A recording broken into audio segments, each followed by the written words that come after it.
Magandang hapon po mga probinsya. Welcome back again dito sa ating YouTube channel ay Kaprobinsya Tantan po mga probinsya. For today's vlog, nandito naman po tayo sa ating munting farm dito sa taniman nating natundan mga probinsya. Tayo po ay maglilinis sa mga puno ng ating saging mga probinsya. Kasi next month mag-apply yung abono dito sa ating saging at mag-spray din ng mga probinsya ng foliar. Pero bago yan, maglinis muna tayo dito sa ilalim niya para malinis. So tara, let's go! Ano ba? Balda ba?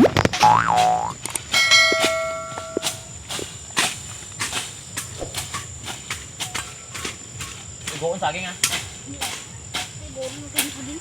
Maglinis tayo mga probinsya dahil yung mga damo dito o kumakapit na sa ating mga saging.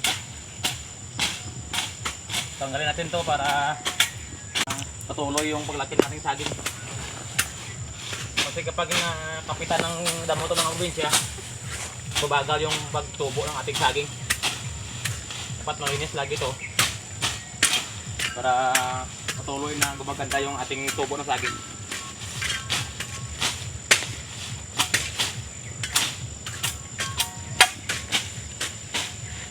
Ganito lang po yung aking practice dito mga probinsya.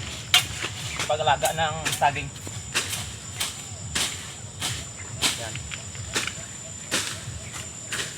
Tapos yung mga nabibiyak na yung mga natanggal na mga nito. Tanggalin natin to. Tanggalin ito sa ilonggo mga probinsya, paklang to. Tanggalin natin yan para malinis yung paligid. Pag malinis yan, hindi walang tataguan yung mga mga insekto mga probinsya. Ganyan lang.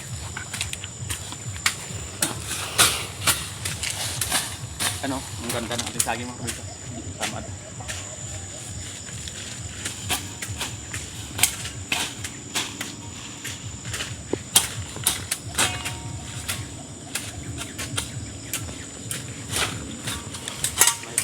Crops natin mga probinsya, dito lang sa paligid. Ganun ang kagalitigan, no? Kasi maganda na itong saging, dapat patuloy natin yung nisan yung puno mga probinsya para hindi makakasagabal sa kanila mga probinsya sa kanilang paglaki. Kasi patuloy sa nagpupuso mga probinsya. Ito yun sa dulo mga probinsya. Yan, may nagbinigay naman na dito na bunga mga probinsya. Yan. Kung makita nyo doon sa nakarang ating vlog, may tatlo na natapos magbigay ng bunga.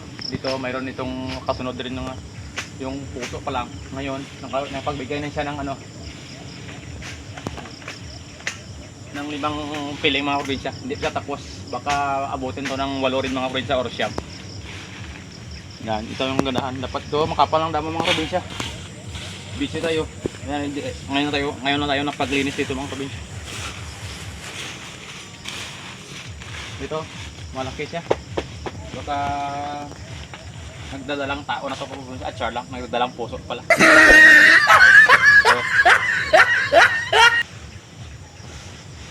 yan, dito lang mga probinsya.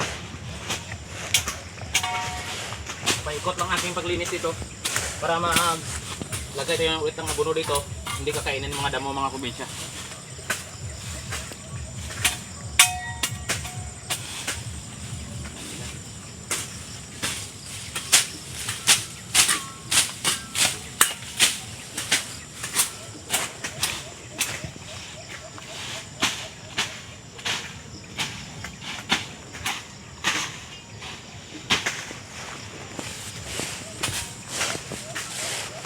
Walang problema to makapal dito sa gitna ng probinsya, sa hallway niya. Walang problema to.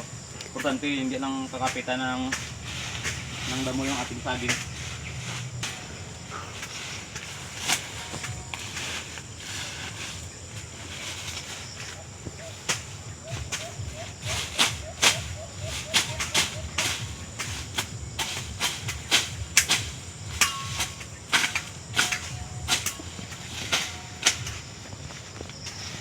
tips ko mga probinsya sa nagtatanim ng mga saging dyan, huwag nyo hayaan na puluputan ng damo tong saging natin. Pag napuluputan ng damo to, pasukin ang sakit mga probinsya. Dapat laging malinis yung paligid niya. O di kaya puno niya mga probinsya. Yan, ganyan.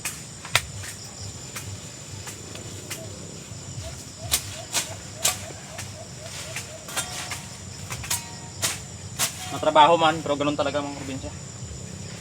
Kung gusto mo makakaroon ng magandang ani, dapat alagang-alaga yung mga tanim. O, tingnan nyo.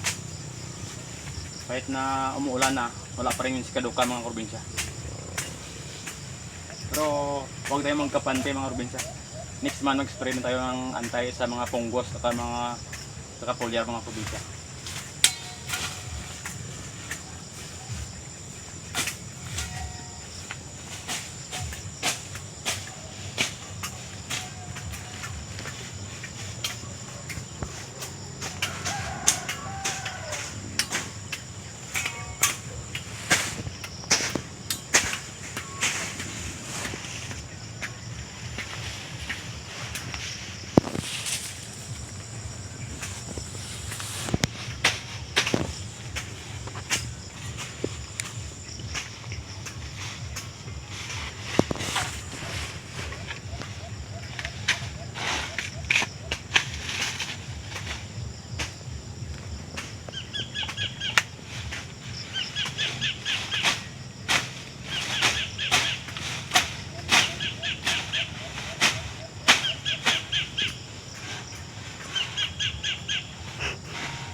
Sa hindi pa pala naka-subscribe sa akin channel mga probinsya, please like, share, and subscribe at pindutin nyo rin notification bell para update kayo sa mga upload ko. Saka pag-follow na rin po yung ating page mga probinsya. Salamat po.